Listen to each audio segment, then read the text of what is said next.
వారి మనస్సు స్థిరముగా నుండును, తన శత్రువుల విషయమై తమ కోరిక నెరవేరు వరకు వారు భయపడరు.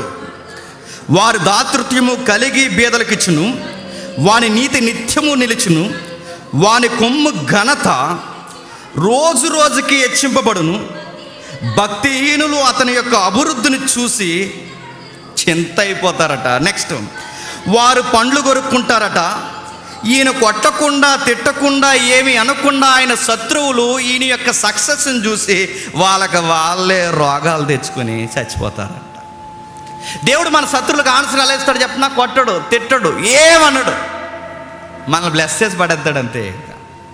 మన దేవుడు ఎప్పుడైతే దీవించాడో మన ఎదుగుదల చూశాడు సుఖరొచ్చేస్తుంటుంది. ఎవరికి? ఎవడో ఉంటాడని మన లైఫ్లో శత్రువులు ఉంటారుగా, వాళ్ళకి ఇబ్బంది అయిపోతుంటుంది, సమస్య అయిపోతుంటుంది. మనం ఏం చేస్తామంటే ఇటు నుంచి మనం సక్సెస్ అయ్యాం కనుక స్టోరీలు ఏమి క్రియేట్ చేయి. మనం ఏం చేస్తామంటే మన చిత్తశుద్ధి కలిగిన వ్యక్తులుగా దేవునితో అనుసంధానం అయితే లవ్ చేస్తాం, దయ చూపిస్తాం, ప్రేమగా, నిజాయితీగా, ఉదారముగా, కపటం లేని మనసు కలిగి జీవిస్తాం.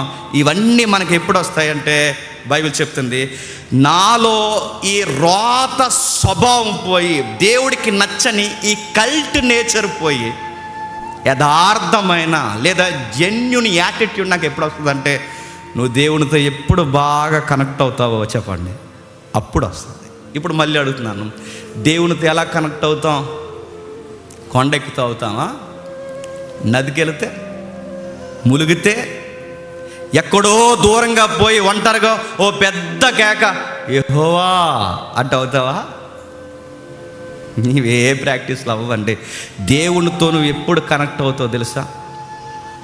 ఈ బైబిల్ని జాగ్రత్తగా చదువుకుంటే కనెక్ట్ అవుతావు. గుర్తుపెట్టుకో, ఈ వాక్యాన్ని చదువుకోవాలంటే ఈ వాక్యాన్ని చదివిన వాడు దేవునితో మమేకమైపోతాడు, దేవుడితో కలిసిపోతాడు. దేవుడితో ఎవడైతే కనెక్ట్ అవుతాడో ఆ వ్యక్తుల్లోకి నేచర్ వస్తుందట.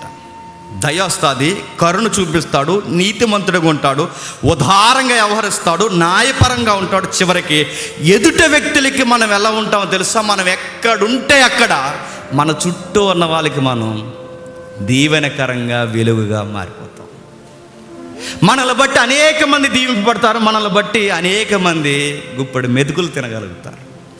మనల్ని బట్టి అనేక మంది అనుకుంటారు, జీవిస్తే అతనిలా జీవించాలండి అని మనల్ని రోల్ మోడల్గా తీసుకుంటారు. అంత బ్లెస్ చేస్తాడండి దేవుడు. దానికి కావాల్సింది ఏంటో తెలుసా? నీ కమిట్మెంట్ కావాలి. దానికి కావాల్సింది ఏంటో తెలుసా? నీ చిత్తశుద్ధి కావాలి. దానికి కావాల్సింది ఏంటో తెలుసా? నీ నీతి నిజాయితీ కావాలి.